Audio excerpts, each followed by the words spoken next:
Okay, and then you say it's like the sun orbiting the earth. When we looked closer through optics and at shadows, we saw the actual case. When physics looked closer, it saw that what is out there is nothing like what we perceive. It looked even closer and found that what is perceived has to do with what can be known. We've also looked closer at the brain and found all perceptions are formed in it. We can throw out reconstructed based on what physics told us. No, it is like that, the sun orbiting the Earth. But see, that phenomena didn't go away. Does the sun rise? Yeah, if the word rise means appears to rise from where you are. If the phenomena is named by the word rise, and rise can mean anything, like stay still and you spin, right? The word rise is that flexible because it's a name, and you're like willing, like with existence, it's like, well, whatever it turns out to be, I'll call it existence. Whatever, it's a dream, it's still, I'm going to call that existence.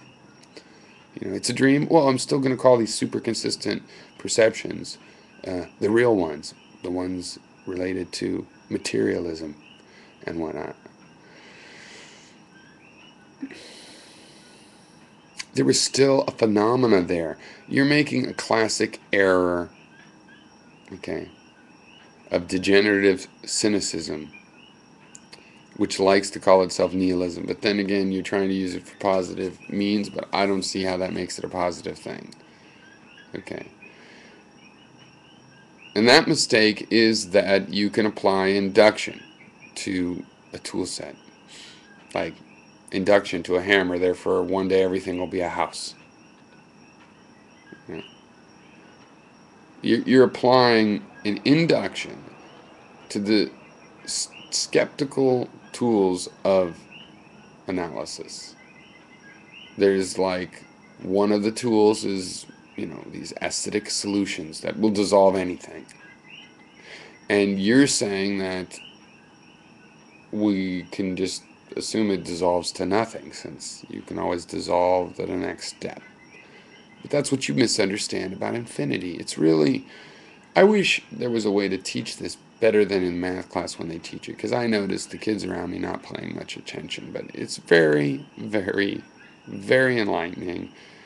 In math, if you're paying attention at those times, they try to tell you about infinity. Like I was saying in another video, that there's different sizes of infinity. The idea of inclusivinity, that a segment, remember inclusive and exclusive intervals. You can have a segment. It goes up to, 1 on this line. So there's all this infinite points. But it can go up and include that point, or it can go up and not include it. And that's weird. It can just fade right up to it and never get there, but always go closer. And which has more points? And I think they both have the same number of points in that case. Well, who knows? I don't even know. But it is an interesting thing to remember about infinity. Induction only works if you make it to the end of the interval for inclusive intervals, right? It's like I can always go faster and faster. Therefore, I can achieve any speed. Therefore, I can achieve the speed of light. No, because it's a non-inclusive interval.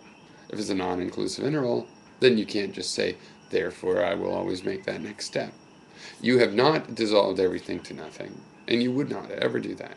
You will break things down into parts. Because even if there were material atoms, I do not believe there are conceptual atoms. You can always break some idea down into parts. And since the material thing is not in your brain, it's an idea of the material thing. You can always break that idea down into parts. And this is possible conceptually because it's this abstract space, like with computers. You can break it down into parts and you have a more complex idea. It takes up more space, more thought power. It's not simpler because you've reduced it. It can get more complex, doesn't it? That's why often we don't break the things down into parts, because we don't want to deal with the complexity. So anyway, now I am finished. Cheers.